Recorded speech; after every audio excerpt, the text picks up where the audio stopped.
उद्याच्या उपोषणापूर्वी मनोज जरांगे पाटील आक्रमक. उद्याचं आंदोलन अंतरवाली सराटीतच होणार. मागण्या मान्य केल्या नाहीत तर मुंबईत उपोषण करणार मनोज जरांगेंची माहिती.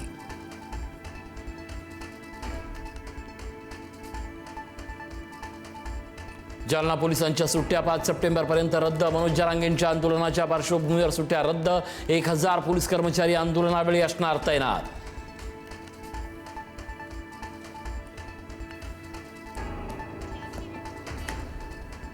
वैजापूरच्या 4 विद्यार्थ्यांची कुणबी जात वैधता 8 महिन्यापासून प्रलंबित. जात वैधता न दिल्यास प्रवेश रद्द होण्याचा महाविद्यालयाचा इशारा. जात वैधता फेटाळल्यानं पालकांचा संताप. पाण्याच्या टाकीवर चढून प्रशासनाचा निषेध.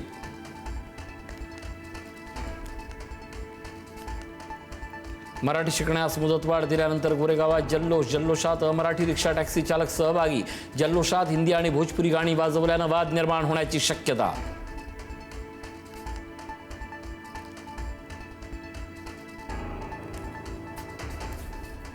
औषध निरीक्षक भरती गैरप्रकारानंतर MPSC परीक्षा पद्धतीत मोठे बदल होण्याची शक्यता. परीक्षा पद्धत सुरक्षित आणि पारदर्शक करण्याचे मुख्यमंत्र्यांचे संकेत.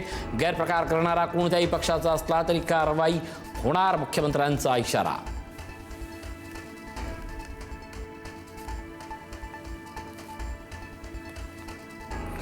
आदिवासी विद्यार्थ्यांचं आंदोलन काँग्रेसकडूनच पेटवलं जात आहे. राहुल गांधींचं राजकीय करिअर वाचवण्यासाठी आंदोलन. नवनाथ बन यांचा काँग्रेसवर आरोप.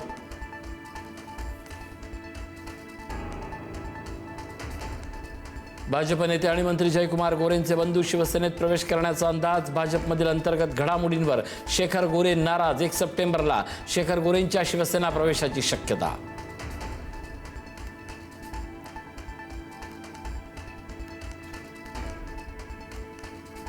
खासदार सुप्रिया सुळेंची रक्षाबंधनाच्या दिवशी भावनिक पोस्ट. अजितदादांच्या नसण्यानं निर्माण झालेली पोकळी कधीच भरून निघणार नाही, असं कॅप्शन. तर बारामतीतील महिलांनी अजितदादांच्या पूर्णाकृती पुतळ्याला बांधल्या राख्या.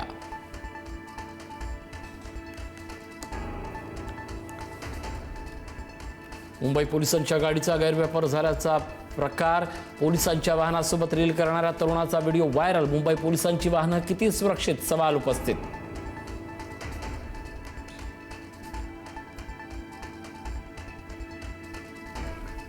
मुंबई महापालिकेच्या आजी माजी महापौरांसह चित्रा वाघ आज रक्षाबंधनानिमित्त एकत्र. महापौर बंगल्यावर तिघींनी एकमेकांना बांधली राखी. आमच्यात मतभेद पण मनभेद नाही, पेडणेकरांची प्रतिक्रिया.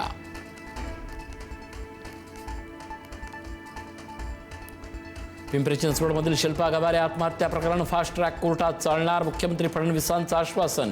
सासरच्या छळाला कंटाळून शिल्पानं आत्महत्या केल्याचा आरोप. आरोपींना कठोरात कठोर शिक्षा देण्याची ग्वाही.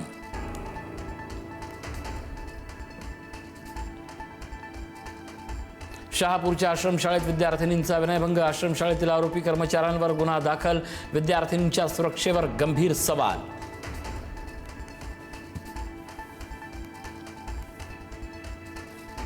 नेपाळमधील महापुरात मृतांची संख्या 538 वर.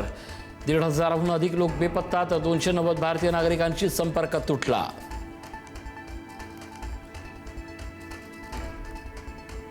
नेपाळच्या पुरातून बचावलेल्या तामिळनाडूच्या 21 पर्यटकांचं दिल्लीत स्वागत. परराष्ट्र मंत्री एस जयशंकर यांनी केलं विमानतळावर स्वागत. पर्यटकांचे अनुभव ऐकून मन हेलावल्याची प्रतिक्रिया.